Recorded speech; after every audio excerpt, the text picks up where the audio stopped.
everybody, welcome back to Rob Part 2. Sorry, I had to go for a second, which, yeah, and in that couple of seconds that it took us to get from Part 1 to Part 2, Rob, you've improved your hair. Me, I've improved my studio, and it's been 3 fucking weeks. So, yeah. Yeah. Wardrobe change, everything. I mean, we did it all in a few minutes. I mean... Right. Yeah, like we were talking about not remembering what we said on Part 1, and yeah, I'm right there.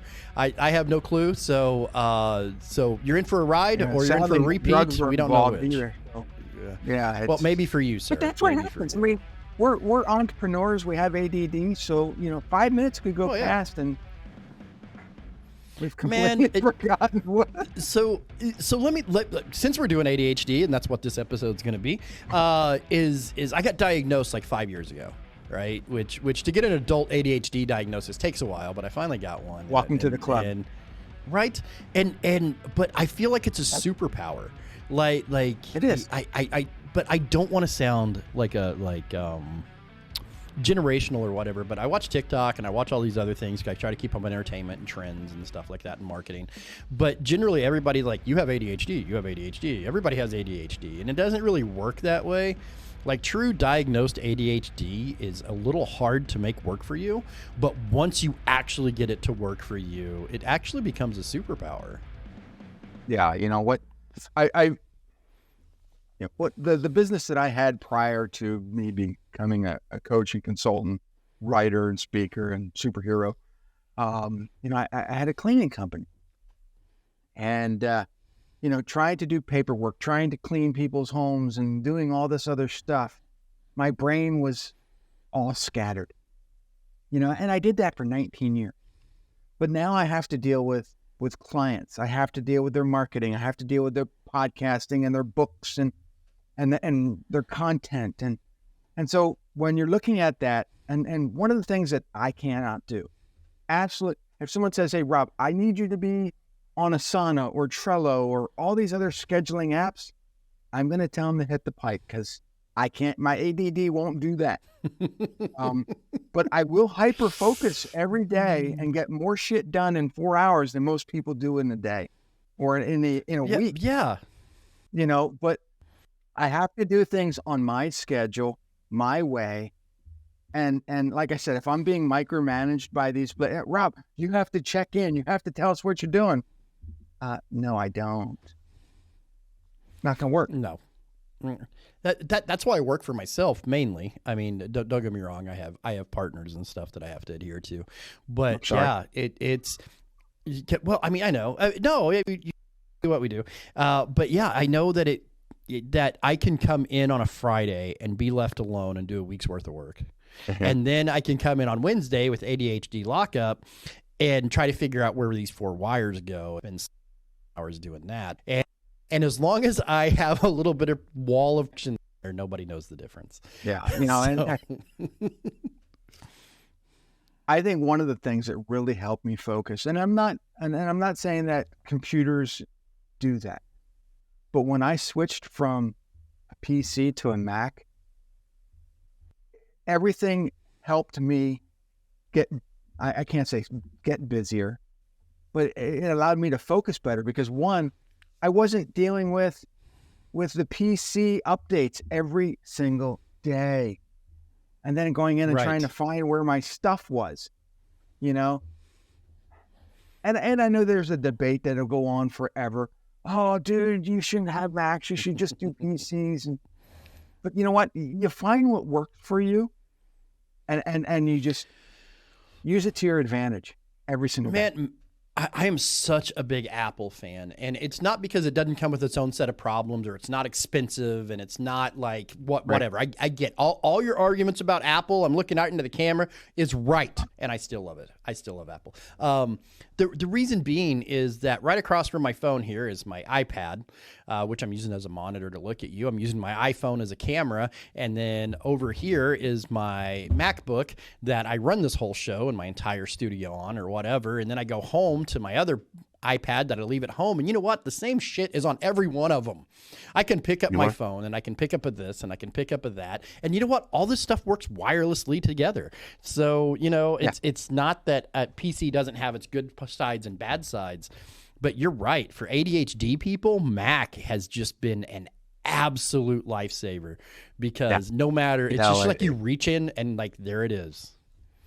Yeah. A couple of years ago, my wife had a Samsung and I had an Apple, and every day she's like, fix my phone. I'm like, no, I'm tired. I can't fix your phone anymore. It's got all this virus crap. It's got this. Right. I don't even know where half the stuff is. I said, you're getting an iPhone. And she said, I don't want an iPhone. Well, I got her an iPhone. And after about 6 weeks, she goes, I love this. It's so much easier. It's simpler. It just works. Like trust me, if Apple screws up and stops working, you have a problem with your machine. Like that's a hardware problem.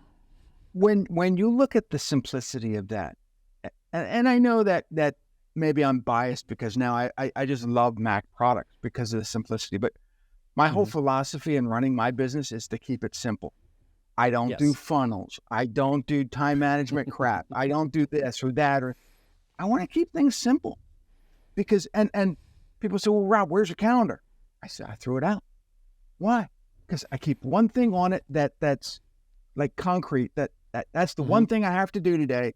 And I keep the rest of the day fluid because if my wife wants to go somewhere, or if the kids want to go somewhere, the grandkids come over, I can go out and do it.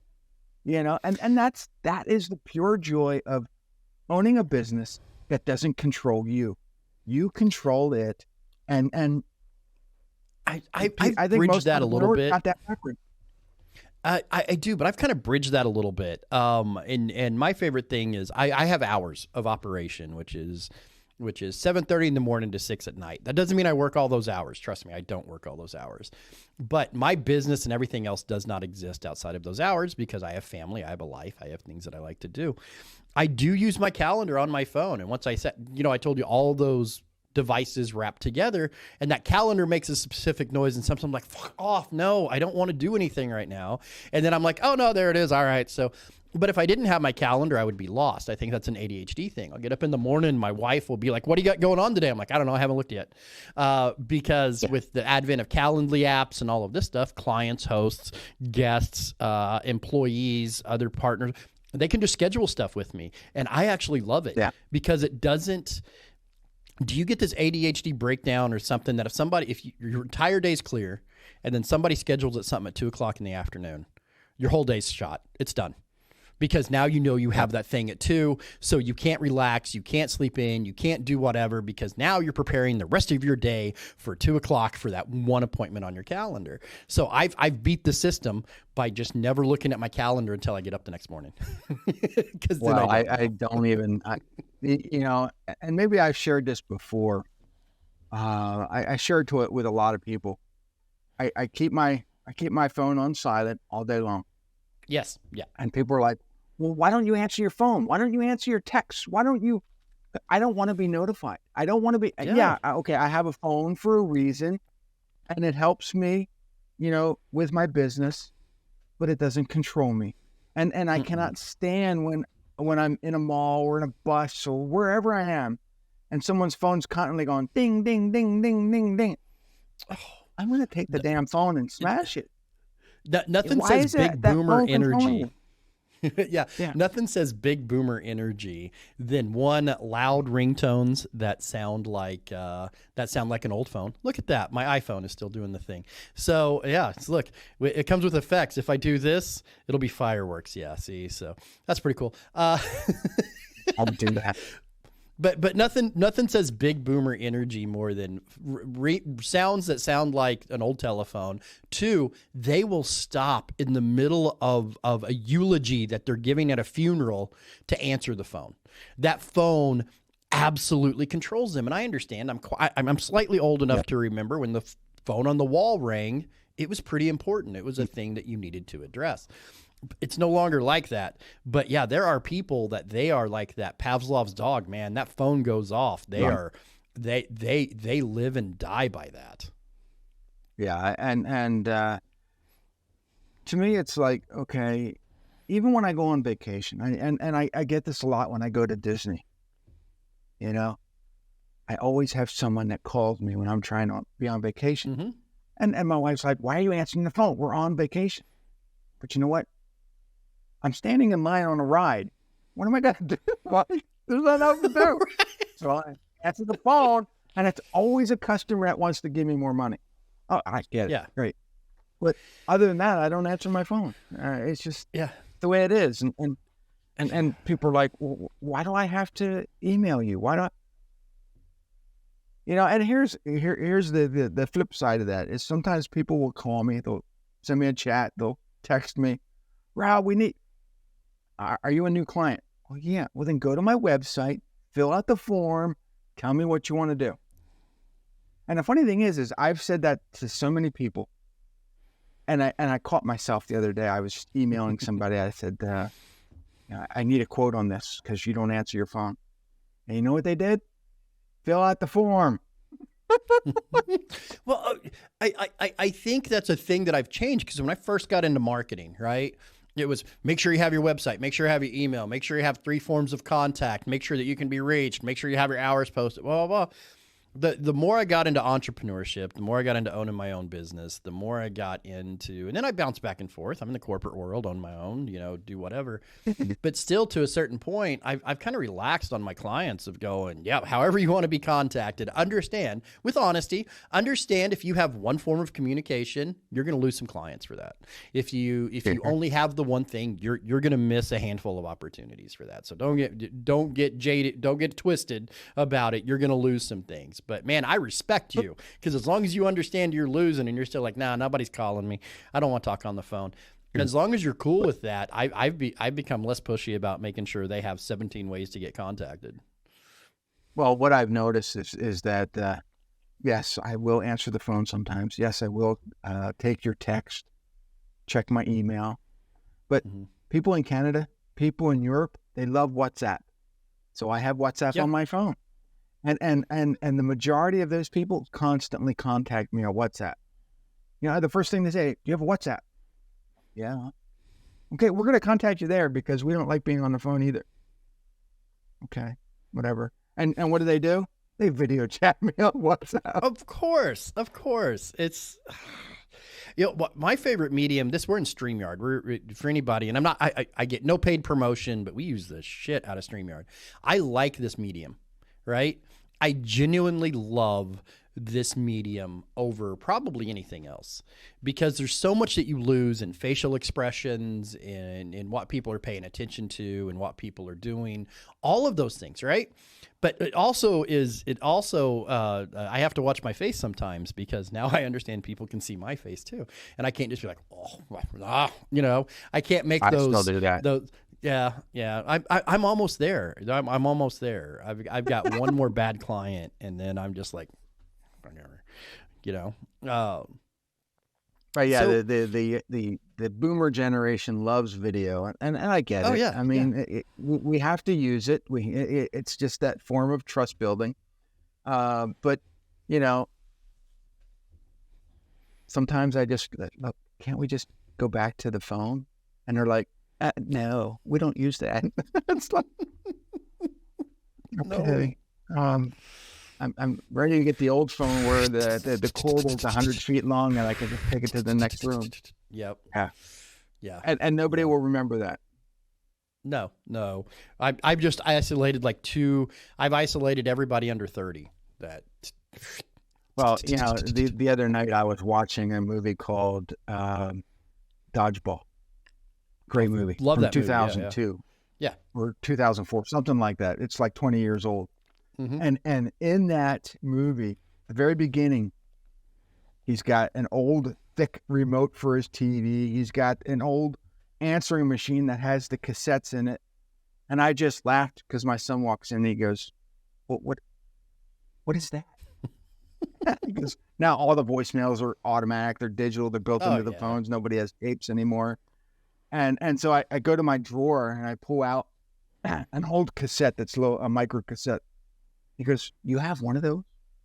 I said, I did. That was our original, voice recorder, back in the day. And I'm like, I miss those days because it was simple. You came home, you pressed the button, and someone left a message. Now nobody leaves messages. And you didn't worry about it. It wasn't in your arena at all to worry about who left you that voicemail and who did whatever. You'd get home and like, oh, Aunt Betty died at 7:00 this morning. I guess I wasn't home to hear that. Sorry, Betty. Yeah, you know, well, now you find it on social media before you get the...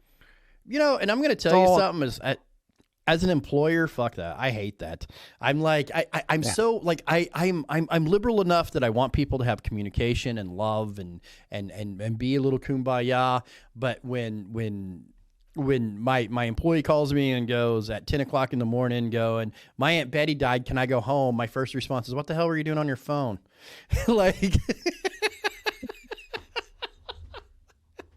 like stay off your stuff. Like I need you. Yeah, to... you know, and now they have to have evidence of that. So, you know, they'll call in sick, and they'll post it on social media first. I'm so sick. I don't know if I can go into work. And then you get the call.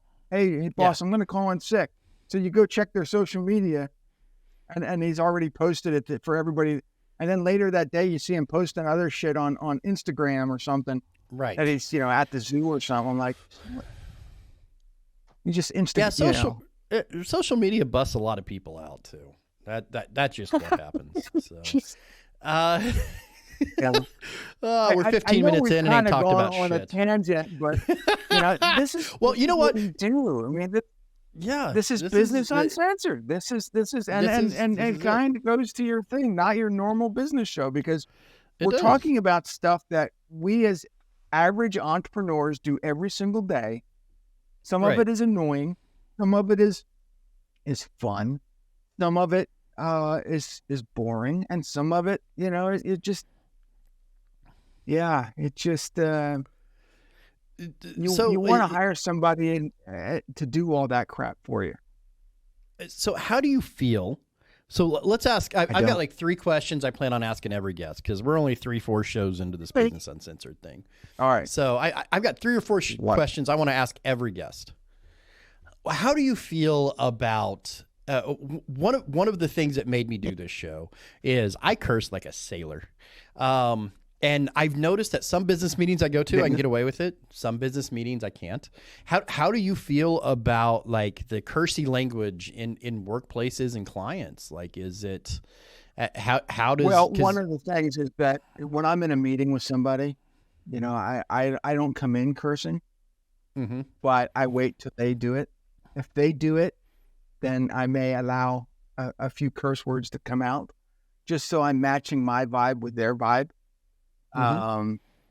But usually, if they don't bring it up, then I refrain from using curse words. And it's funny because, you know, I had a client that was a pastor of a church and he was cursing like a sailor. And I'm like, I'm not sure if I should curse or not. Well, I've got a weird relationship with it because I was raised pretty religious. Cursing wasn't a thing that happened. If my dad dropped the F-bomb or GD or anything like that, something bad was happening, right? But then my life went in certain directions that I don't care. I'll say whatever. My kids were raised around me cursing like every third word, and none of them curse. Like they do cursory like a normal person, but it didn't really affect them either way. So, hey, you know, we grew up in the early 70s and 80s, and the show back then was the Smurfs, and they said Smurfity Smurf all day long, and it was like Smurf, and it's like Star Wars, you know, R2D2. They had to bleep his shit out all the time, right? I mean, right. but you know, there's something about the word fuck, man. It's just sometimes it needs to be utilized to get a point across, whether it's being, are you fucking kidding me? Or that's a great fucking idea, or get the fuck out of here. Like it's the same word and can be used 87 different ways. And I feel in business, we've lost the utilization of that word. But you do have to be a little careful about who and where you use it to. You watch the show with Ryan Reynolds, Welcome to Wrexham. the one coach uses that word probably, 50 times during the whole episode. And it's like, do you know any other words? That's fair. That's fair. Like I get that. It's got to be used like appropriately and where it should be used, and it's not, you can't have the overuse of it. But I still think business is sleeping on that word, because in every business that I've been in and everything that I've done, I've been in some pretty high level meetings, and in the meeting, everybody's got their little papers in front of them, and they're like, "Yeah, the aggregation of this goes up here, and here's my slides and whatever." And the minute you leave, somebody's like, "Fuck Brad," right? Can we just have the honesty? Can we just have like the honesty in business to be like, Brad, your thing sucks, sit down. And I think that cursing plays into that. And I just feel weird about it in business because I have to really watch myself not to do it. So and even in my books, the Rob versus books, there is a lot of fuck yous. Now I do bleep it out because I have kids reading my book. And as a grandparent now, my oldest grandson is 10. I don't want him reading it. Dad, Granddad, what's all this F word? Right. So I think there's I think there should be a balance of usage. Know when you use it. If you're dealing with other adults, and I use that word loosely because. There's people that run businesses that are not very adult-like, but then you have kids that want to emulate you, and so if you're the one teaching them all these curse words, it's going to come back on you. So you got to know when to use it. You do. What do you think is business missing? Something that's considered unprofessional in business, but you feel that business is missing because my litmus for this is I sold insurance for a couple of years, and some of those higher level insurance conventions. Right. But here's the thing that I found. I would go to insurance conventions, right? And you'd be sitting there through your CE classes, and you'd be sitting there through presentations and everybody's little booth where you come back with a suitcase of pins and stress balls. And then as soon as the lights went out and as soon as we're all in the same hotel, insurance people are some of the nastiest people that I have ever got to party with, right? Yeah. So that these people are human, and that these people have unprofessional qualities. But what some of those unprofessional qualities would you like to see normalized in business? Well, one of the things that for me, I don't have competitors. I stopped thinking about other people as my competition because no one does what I do in the manner that I do it. And that may sound arrogant, that may sound narcissistic, whatever word you want to use to describe it.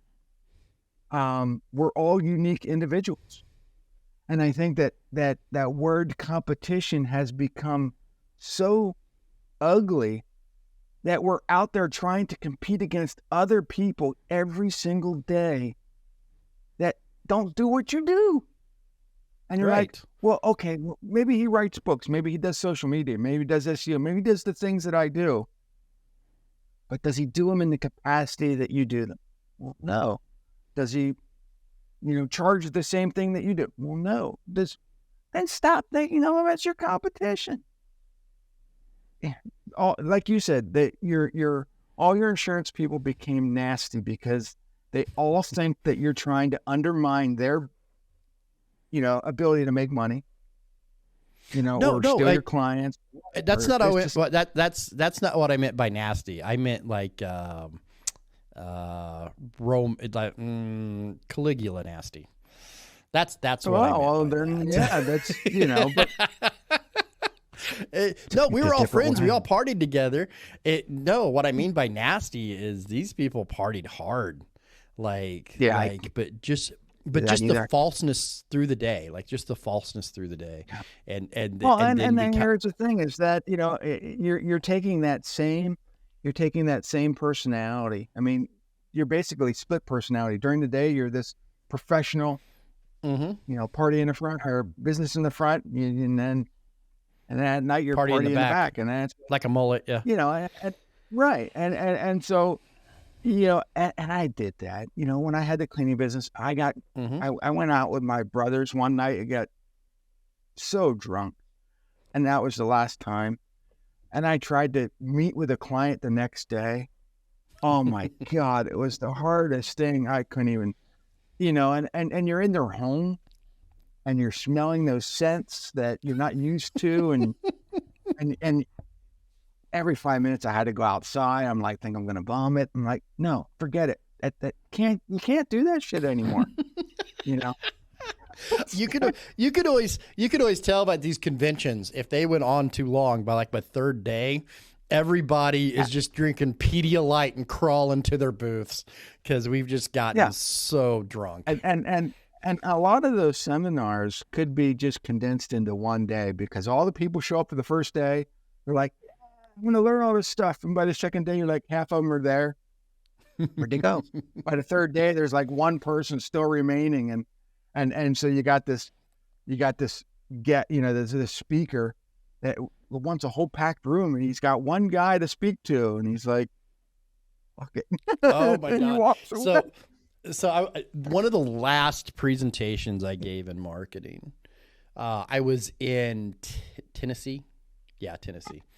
And there was some sort of giant storm coming, and I was the last speaker of the day. And then the thing was over. Like, I'm done. Everybody checks out and goes home. So I remember there was this giant ballroom packed, and I'm used to doing some of these are pretty big or whatever. There was like 7 people in the front row. I just like at that point, it's like, what? Just here, let me go really quick, and I'm out. Like, hey, everybody, marketing. Here's the history of marketing. People marketed, people bought shit. Go home. Let's get out. I mean, I won't even speak at a seminar anymore if they say, Rob, you're on the third day. Yeah, ain't nobody gonna be showing up. No, you had me on the first day, or I'm not doing it. It's like, right. Because I want to entertain people, and if I'm down to that last one person, it's like, what am I gonna do? He's just standing there because he wasn't invited to any of the parties, so. I gotta make any money. What is a business practice that you want to see go away? Remember, the show is over here, Uncensored. So let it rip, man. Just what is a business practice that you hate? Oh, I hate the scraping of emails and sending me crap all day long, but it does provide fodder for my books. Right. But I can't stand it. I mean, it's just, I go to my email, go to my phone, and most of them are just constant, like this one.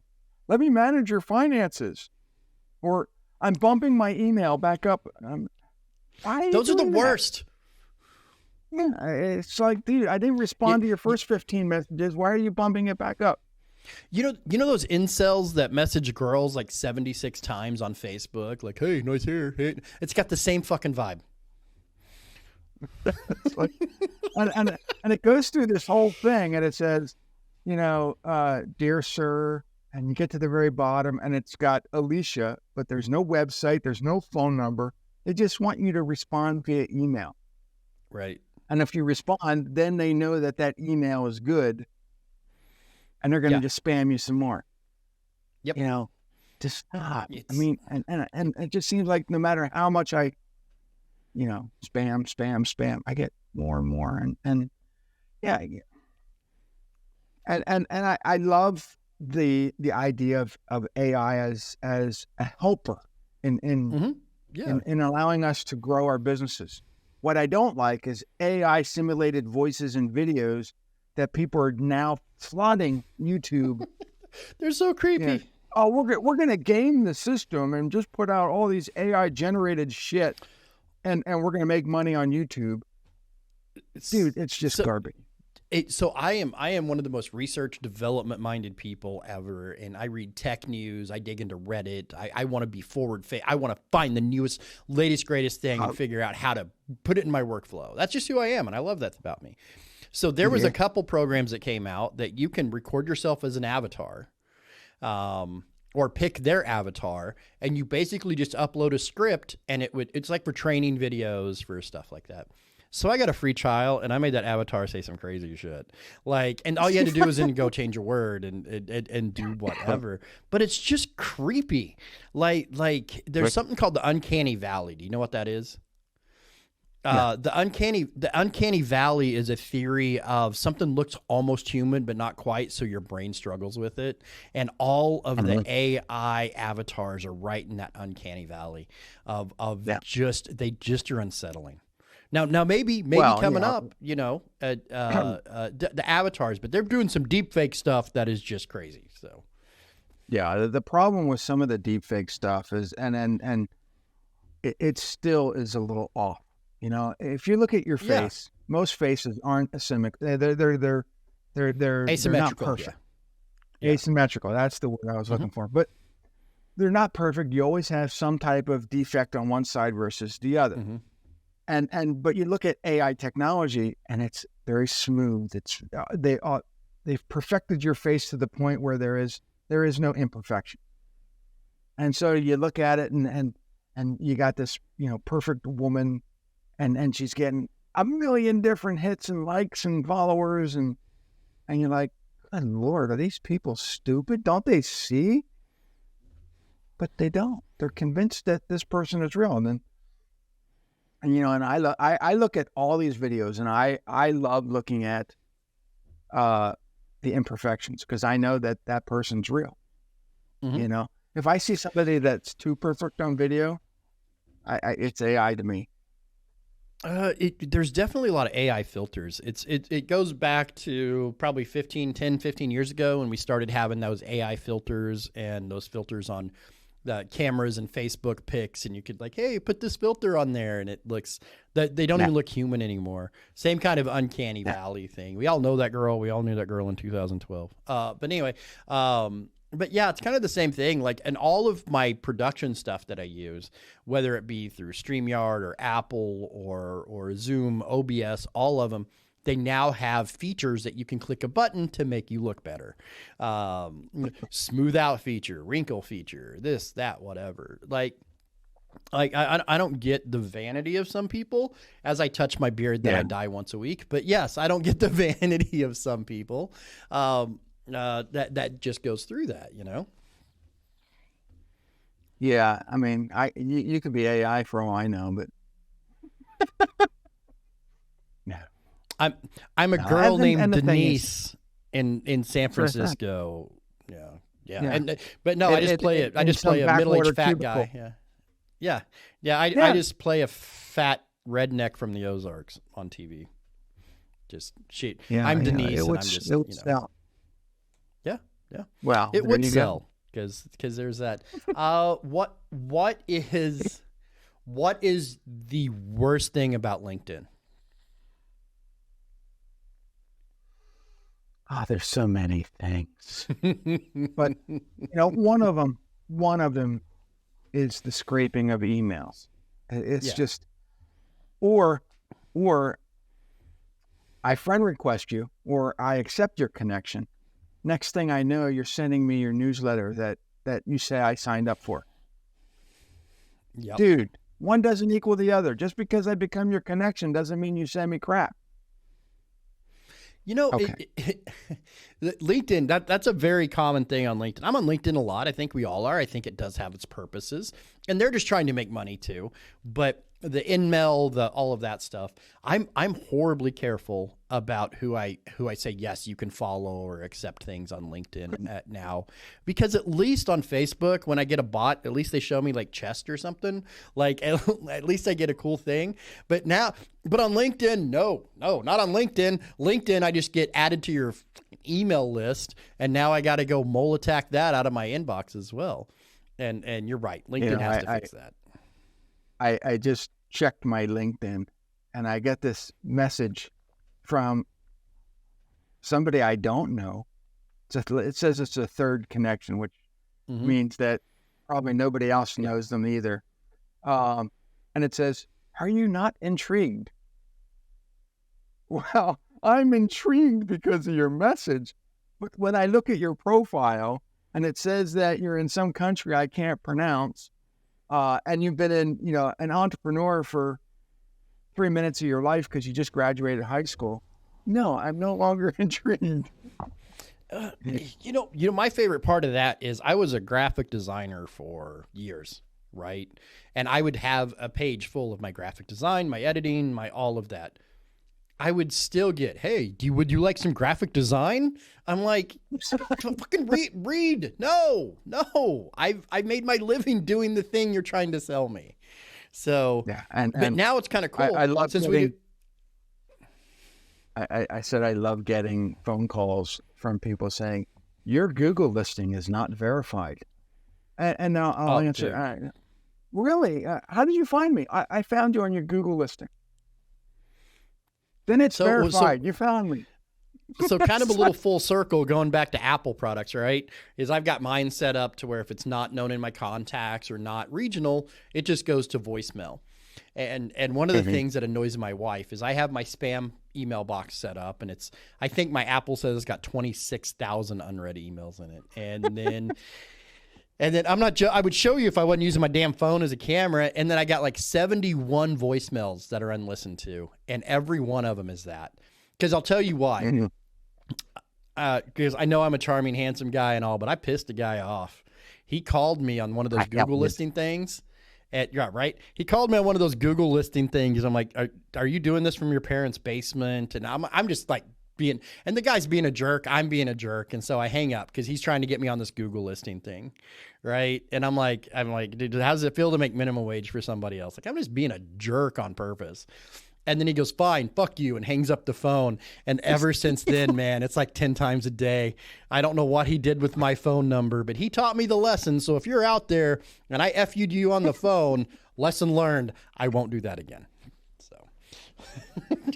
Well, they usually end up in my books, but yeah, right. Yeah, and so I just look at life now. I look at life as an entrepreneur, and I see the things that people are doing wrong. Yeah, and so I make a point to jot them down, jot my conversations down with people, and make them into books, share them out with people, and so. Maybe it doesn't help this boomer generation coming on board because they don't listen to anybody. The next generation, I hope that they understand how to read so that they can take these lessons that I'm sharing out and become better entrepreneurs. Not the sense that, it's more like live life on your terms, run your business on your terms, type of stuff. And it's like, why is it that somewhere someone said, "Hey, you have to do business this way and only this way." Right. That's not how we live. That's not how we work. So no. So what I want to do with our remaining time together, sir, is I would love to talk about your books and your new book coming out, which I've gotten a pleasure to read a little bit of. And I asked you some stuff in the pre-interview about the books, but, and I believe we talked about the books in first part, like we remember. So, Isaac, I'm looking at you, my editor, that if we talked about this before, dump one of them. So anyway, tell me a little bit. I'm looking at you too, Isaac. That's right. Looking at you, Isaac. So tell me a little bit about your books, how many books you have written. And then we'll break those down just a little bit. Well, I've written a lot. I've produced 43 books in 10 years. And, what started out as a simple book called Sherrer, which was all about social media. I produced that 11 years ago in 2013. It was just me trying to showcase how easy social media could be. And people that I showed it to wanted something very complicated. I said, "No, social media is not complicated. And so I created my own publishing company and got this book out. And And after that, then I produced more books. And the book that you have in your hand, or the one that you started reading, is called Unscripted, Unfiltered, Unwoo-woo, and Unguru. And it's just two no BS guys talking about entrepreneurship. And it's basically a dialogue book where you follow along the conversation of two guys. It's me and Steve Gamlin, who I interviewed 7 times over 5 years, transcribed it, edited it, put it into a book style. And it's just, it takes all the life lessons that we've talked about over, our lifetime, condensed them into a book, into these conversations. And people love it. I mean, we've showed it to, I think, 40 or 50 people. The feedback is phenomenal. And they just love the ability to, now, yes, you're reading this conversation between two guys, but you feel like you're part of this book. And most books, it's not a dialogue. Most books, you're going to read a story. You're going to read, paragraphs. You're going to, I just wanted to do something a little different. And every book that I've done is always a little different. But this one, we're going to give it out for free. So if you're listening to this podcast and you want the book, just let me know. We're going to make it a free download. If you want the physical book, you just pay for shipping. If you do buy it off of Amazon, the proceeds are going to go to the philanthropy that we mentioned in the book. And, it's just one of those give back things that I thought it's time for us to do. Plus the fact that we're coming off of many years off of this pandemic where a lot of businesses are still suffering. They want ideas that will help them become better. And so I wanted to do a book that's more of a give back. And I'm in a position that I can do that. The books that I've produced for others have made them money, have made them the authority in their niche. And the whole Rob Versus series, which is my sarcastic take on dealing with scammers and lousy customer service and morons. And, we're turning that into a future TV show. We just wrote the script for it. And so why not make a book that's for everyone?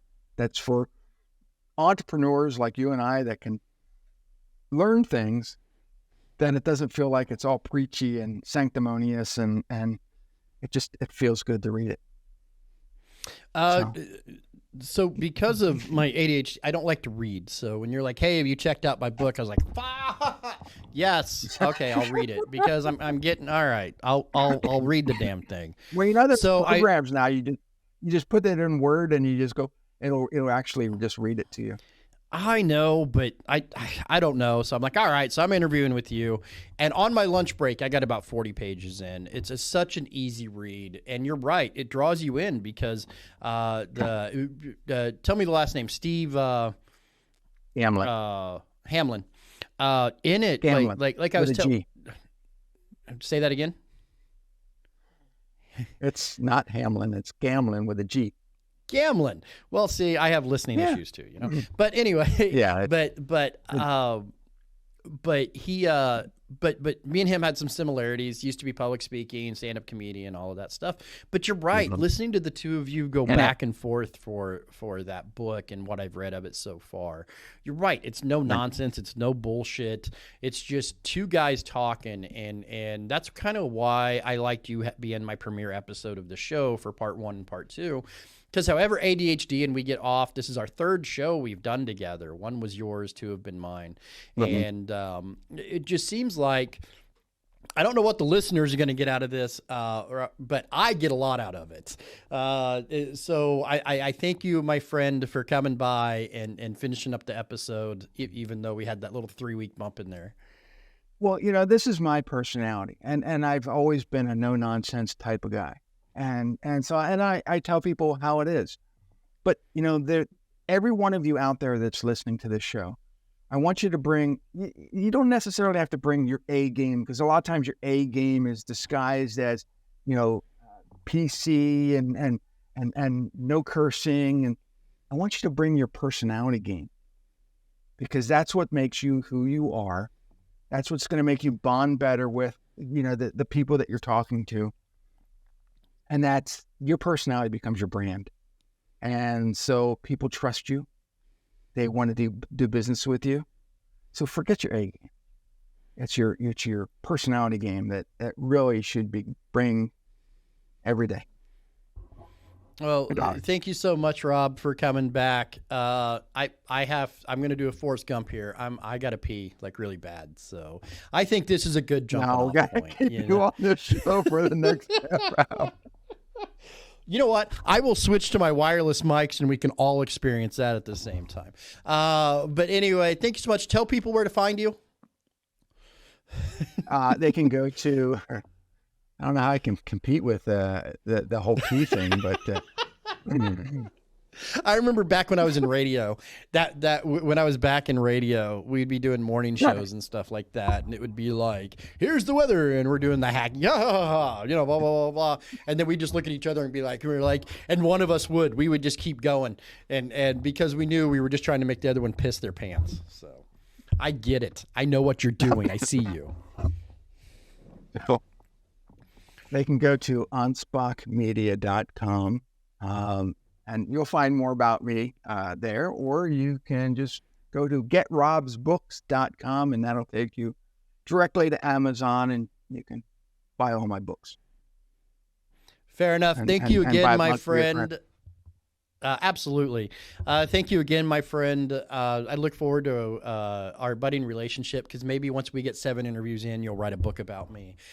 This has been Business Uncensored, which for the time being until I get shut down is a product of Titan Media Works. If you want your own podcast, because we don't judge here, because look at what I'm doing, do Titan Media Works. That's works with an X.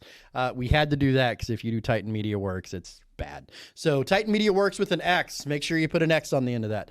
WORX. Catch all of our shows at smallbusinessdelivered.com. Once again, thank you, my friend, and until next time.